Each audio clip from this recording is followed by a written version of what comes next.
ಬೆಂಗಳೂರಿನಲ್ಲಿ ನಕಲಿ ವಸ್ತುಗಳ ಹಾವಳಿಗೆ ಮಿತಿಯಿಲ್ಲದಂತಾಗಿದೆ. ನಾವು ನೀವು ಬಳಸೋ ಬ್ರಾಂಡೆಡ್ ಸೋಪ್ ಪೌಡರ್ಗಳು, ಟೀ ಪುಡಿ, ಮಸ್ಕಿಟೋ ಕಾಯಿಲ್ ಎಲ್ಲವೂ ನಕಲಿಯಾಗಿದೆ. ಈ ಜಾಲವನ್ನ ಸಿಸಿಬಿ ಪೊಲೀಸರು ಭೇದಿಸಿದ್ದಾರೆ. 3 ಕೋಟಿ ಮೌಲ್ಯದ ನಕಲಿ ಬ್ರಾಂಡ್ ಐಟಂ ಸೀಸ್ ಮಾಡಿದ್ದಾರೆ. ಬ್ರಾಂಡೆಡ್ ಹೆಸರಲ್ಲಿ ಎಲ್ಲವೂ ನಕಲಿ 3 ಕೋಟಿ ಮೌಲ್ಯದ ನಕಲಿ ಬ್ರಾಂಡ್ ಐಟಂ ಸೀಸ್.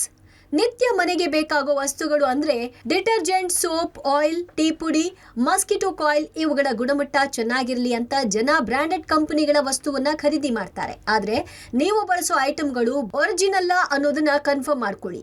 ಕೆಲವು ನಕಲಿ ವೀರರು ಬ್ರಾಂಡೆಡ್ ಉತ್ಪನ್ನಗಳನ್ನ ಅಸಲಿ ಉತ್ಪನ್ನಗಳ ತಲೆ ಮೇಲೆ ಹೊಡೆದಂತೆ ನಕಲು ಮಾಡಿ ಕಂಪನಿ ಮತ್ತು ಜನರಿಗೆ ಏಕಕಾಲಕ್ಕೆ ಉಂಡೆ ನಾಮ ಹಾಕ್ತಿದ್ದಾರೆ.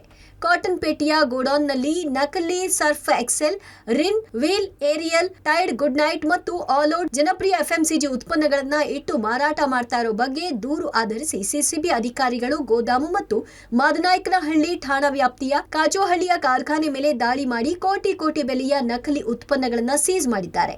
ವಶಪಡಿಸಿಕೊಂಡ ನಕಲಿ ಮಾಲುಗಳ ಅಂದಾಜು ಮೌಲ್ಯ 1.75 ಕೋಟಿ ಅಂತ ಹೇಳಲಾಗ್ತಿದೆ. ಆದರೆ ಈ ನಕಲಿ ಉತ್ಪನ್ನಗಳ ಅಸಲಿ ಬ್ರಾಂಡ್ಗಳ ಮೌಲ್ಯ ಮಾರ್ಕೆಟ್ನಲ್ಲಿ ಇನ್ನೂ ಹೆಚ್ಚು ಅಂತ ಹೇಳಲಾಗ್ತಿದೆ. ಸಣ್ಣ ಪುಟ್ಟ ಅಂಗಡಿಗಳಿಗೆ ಅರ್ಧ ಬೆಲೆಗೆ ಈ ಉತ್ಪನ್ನಗಳನ್ನ ಸರಬರಾಜು ಮಾಡಲಾಗ್ತಿತ್ತು ಅಂತ ಹೇಳಲಾಗ್ತಿದೆ. ಇದರಿಂದ ಬ್ರಾಂಡೆಡ್ ಕಂಪನಿಗಳು ಹಾಗೂ ಜನರ ಜೇಬಿಗೆ ನೇರವಾಗಿ ಕತ್ತರಿ ಬೀಳ್ತಿತ್ತು. ಇನ್ನು ಈ ದಂಧೆ ನಡೆಸ್ತಾ ಇದ್ದ ಪ್ರಮುಖ ಆರೋಪಿ ದಳಪತ್ ಸಿಂಗ್ ಅನ್ನ ಸಿಸಿಬಿ ಪೊಲೀಸರು ವಶಕ್ಕೆ ಪಡೆದು ವಿಚಾರಣೆ ನಡೆಸಿದ್ದಾರೆ. ಕಾಚೋಹಳ್ಳಿಯಲ್ಲಿ ನಕಲಿ ಕಾರ್ಖಾನೆ ತೆರೆದಿದ್ದ ದಳಪತ್ ಸಿಂಗ್ ನಕಲಿ ಡಿಟರ್ಜೆಂಟ್ ಪೌಡರ್ ಮತ್ತು ಸೊಳ್ಳೆ ನಿವಾರಕ ದ್ರವಗಳನ್ನ ಉತ್ಪಾದಿಸ್ತಾ ಇದ್ದ. ಇನ್ನು ವಿಶೇಷ ಅಂದ್ರೆ ಈ ನಕಲಿ ಉತ್ಪನ್ನಗಳಿಗೆ ಬೇಕಾದ ಲೇಬಲ್ಗಳನ್ನ ಗುಜರಾತ್ನ ಸೂರತ್ ನಲ್ಲಿರೋ ಕೆಲವು ಪ್ರಿಂಟಿಂಗ್ ಹಬ್ಗಳಿಂದ ದೊಡ್ಡ ಪ್ರಮಾಣದಲ್ಲಿ ಪ್ಯಾಕೇಜಿಂಗ್ ಸಾಮಗ್ರಿಗಳನ್ನ ತರಿಸ್ಕೊಳ್ತಿದ್ದ. ಇನ್ನು ಈ ನಕಲಿ ಉತ್ಪನ್ನಗಳನ್ನ ಹುಬ್ಬಳ್ಳಿ, ಬೆಳಗಾವಿ, ಕೋಲಾರ, ಮಂಗಳೂರು, ಚೆನ್ನೈ, ಮಹಾರಾಷ್ಟ್ರ, ಗುಜರಾತ್, ಮಧ್ಯಪ್ರದೇಶ, ತೆಲಂಗಾಣ ಮತ್ತು ಆಂಧ್ರ ಪ್ರದೇಶಕ್ಕೆ ಸಪ್ಲೈ ಮಾಡ್ತಿದ್ರು ಎನ್ನಲಾಗ್ತಿದೆ. ಈ ಬಗ್ಗೆ ಬ್ರಾಂಡ್ ಪ್ರೊಡಕ್ಷನ್ ಏಜೆನ್ಸಿ ನಕಲಿ ಕಾರ್ಯಾಚರಣೆಯ ಮೂಲವನ್ನ ಪತ್ತೆ ಹಚ್ಚಲು ಸೂರತ್ನಿಂದ ಬೆಂಗಳೂರಿನವರೆಗೆ ವಿಶೇಷ ಕಾರ್ಯಾಚರಣೆ ನಡೆಸಿ ಸಿಸಿಬಿಗೆ ಮಾಹಿತಿ ನೀಡಿದ್ರು.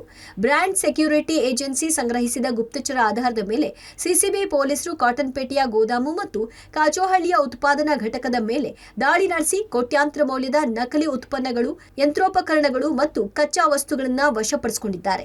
ನಕಲಿ ಉತ್ಪನ್ನಗಳ ಜೊತೆಗೆ ಇವುಗಳನ್ನ ತಯಾರಿಸಲು ಬಳಸ್ತಾ ಇದ್ದ ಯಂತ್ರಗಳು, ಒಂದು ಮ್ಯಾಕ್ಸಿ ಕ್ಯಾಬ್ ಹಾಗೂ ಕಂಪ್ಯೂಟರ್ಗಳನ್ನ ಸೀಸ್ ಮಾಡಿದ್ದಾರೆ. ನಕಲಿ ದಂಧೆಯ ಆಳ ಅಗಲ ಪತ್ತೆ ಮಾಡಲು ಸಿಸಿಬಿ ಪೊಲೀಸರು ಮುಂದಾಗಿದ್ದು ಆರೋಪಿಯ ವಿಚಾರಣೆ ನಡೆಸ್ತಾ ಇದ್ದಾರೆ. Narasimhamurthy, Gavinagamangala, crime bureau, public TV, Bengaluru.